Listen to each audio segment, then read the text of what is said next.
ચોમાસા દરમિયાન પૂરની સ્થિતિમાં નાગરિકોના જીવ બચાવવા માટે વડોદરા મહાનગરપાલિકા દ્વારા લાખો રૂપિયાના ખર્ચે જે આધુનિક સાધનો ખરીદવામાં આવ્યા હતા એ તંત્રની ઘોર બેદરકારીના કારણે ધૂળ ખાઈ રહ્યા છે। અંદાજે 40 લાખથી વધુના કિંમતે ખરીદવામાં આવેલા આ તરાપા યોગ્ય મેન્ટેનન્સ અને સાચવણીના અભાવે આજે સાવ કચરાના સમાન બની ગયા છે।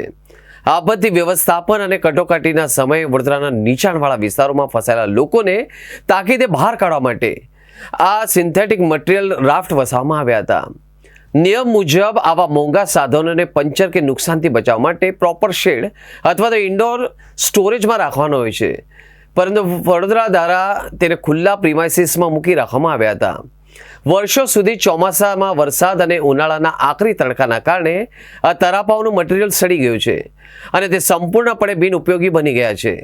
દર વર્ષે ચોમાસું નજીક આવતા જ વડોદરા કોર્પોરેશન દ્વારા પૂર નિયંત્રણ અને આપત્તિ સામે લડવાની સજ્જતાના એક મોટા દાવા કરવામાં આવે છે, પરંતુ વાસ્તવિકતા એ છે કે જ્યારે ખરા સમયે આ રેસ્ક્યુ રાફ્ટની જરૂર પડશે ત્યારે આમાંથી મોટાભાગના સાધનો પંચર અથવા ફાટેલી હાલતમાં જોવા મળશે।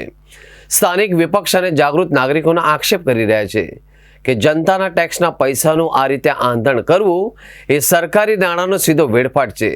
સ્થાનિકોમાં ભારે આક્રોશ છે। જો સાધનો લોકોના જીવ બચાવવા માટે લવાયા હતા એ આજે પોતે તંત્રની ઘોર બેદરકારીના કારણે મરણ પથારીએ ભંગારના ઢગલામાં પડ્યા છે। નાગરિકો હવે આ મામલે જવાબદાર અધિકારીઓ સામે કડક તપાસ અને પગલાં લેવાની માંગ પણ કરી રહ્યા છે।